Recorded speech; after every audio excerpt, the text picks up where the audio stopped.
Hi, everyone. So I'm the composer who really loves the guitar. I'm Tom Chase Jones, and I want to share some stuff with you. If you remember, we had a little lesson earlier, and it was on this structure, which is 2/5.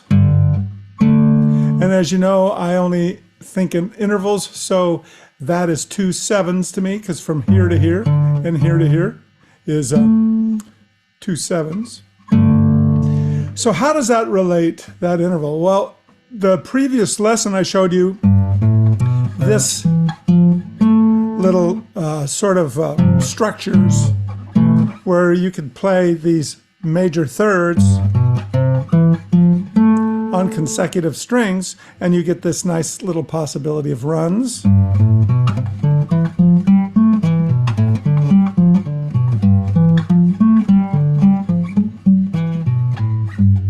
And that's really nice. And how does that relate? Well, I want you to take that, and we're going to relate that now. If I play this, that is actually a G7th scale, okay? Because it's got, that's the 7 of G. And that is going to take you to a C. If I change this note,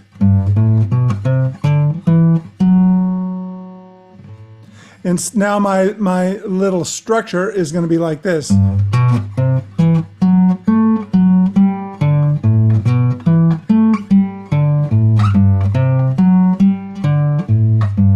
Now I'm G major, so I can go from G major to C G dominant to C major by just switching this note, right? So, and it sounds kind of nice.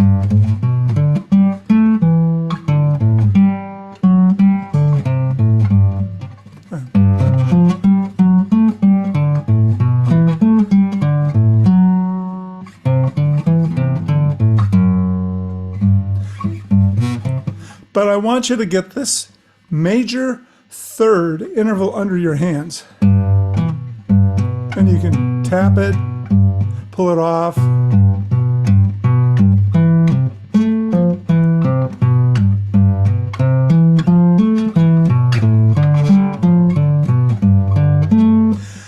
And you can play them any way you want. You can go, this is actually threes, but it's just a shape. These are the notes you have to play with, okay? So the top third, which is this one, you just change this one note, and that puts you in the key of G major, okay? So now I'm in the key of G dominant, which is C.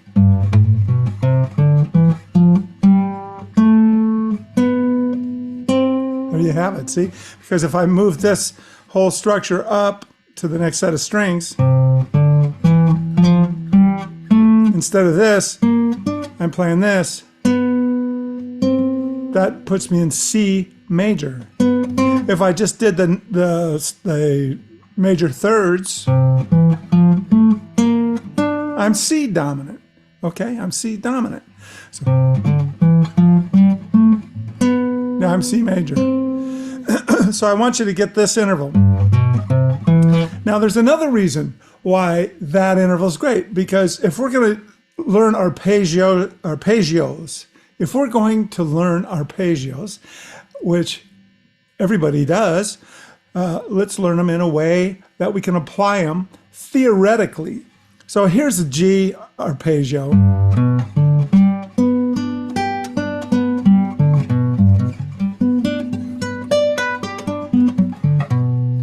Okay? But there's another way to play it, and we can do it with major thirds, right? So here's the major third. And then that's all in this, remember? So, and then I do the same thing on the up on this string. So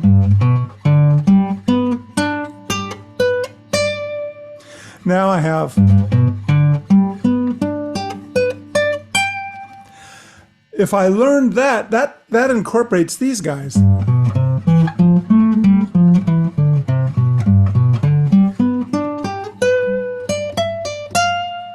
And so that's major triads. This is just a major triad. The major thirds are very important. You have to get this interval under your hands, no matter where you are. Because look what could happen. Here is a G major triad only.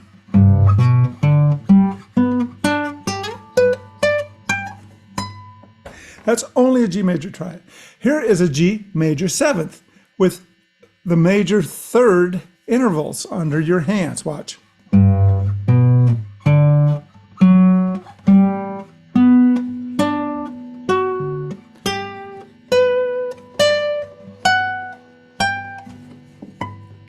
Okay, it's all under your hands.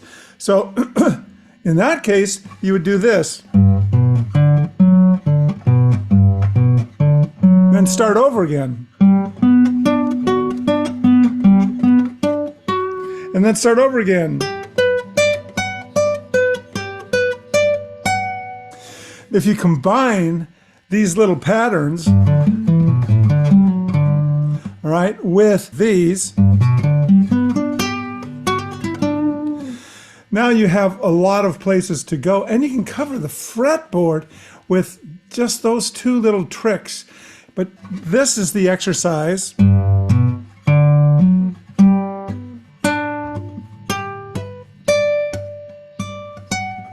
Okay, that's the exercise. And try doing it with hammer-ons and pull-offs, because that's going to give you that ability to really, if your right hand isn't that fast, mine isn't. My fingers only move this fast. That's what the great Ted Green told me one time.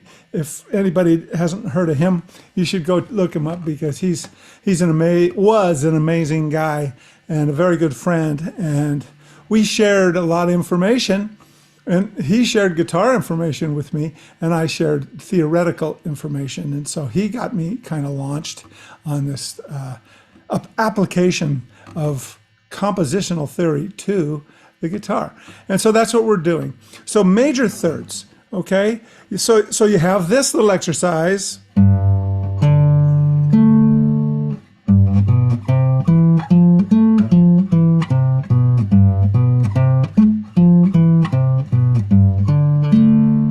And it has the steps vertically, which is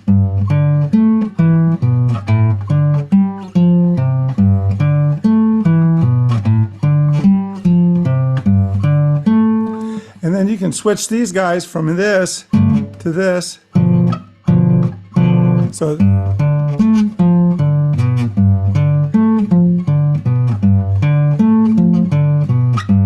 then from there, if you practice this,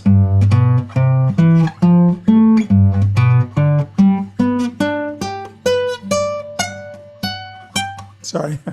Anyway, that's supposed to sound good. Okay? If you practice combining those two, then the next step is just putting in some passing tones. So if I go,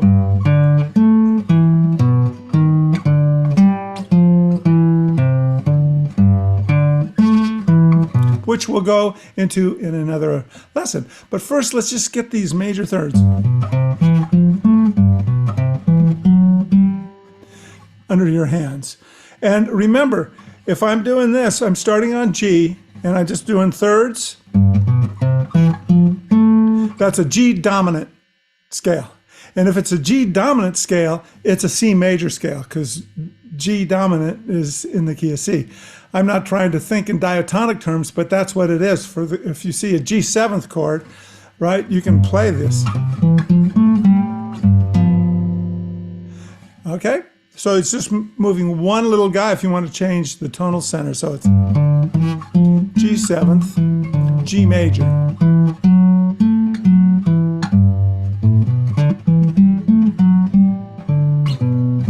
You can hear it takes you to that key. And it's a lot of fun, especially if you're doing runs and things like that. And the guitars harmonize to one another real easily. If you start this and your other guitar player starts here, you're going to get some amazing sounds. So if I got, and the other guy's going, right? That's all you have to do to get some really fun and interesting sounds. Okay, if you want to know more, you can always go to musicintervaltheory.academy. And if you want to get free lectures on all kinds of different theoretical things and listen to some compositions, you can go to musicintervaltheory.academy and then /campus, because our virtual creative campus is really amazing. It's free. So you'll have a lot of fun with that, okay? So I hope you learned something from this, and I'll see you next time, okay? Have a blessed day. Talk to you.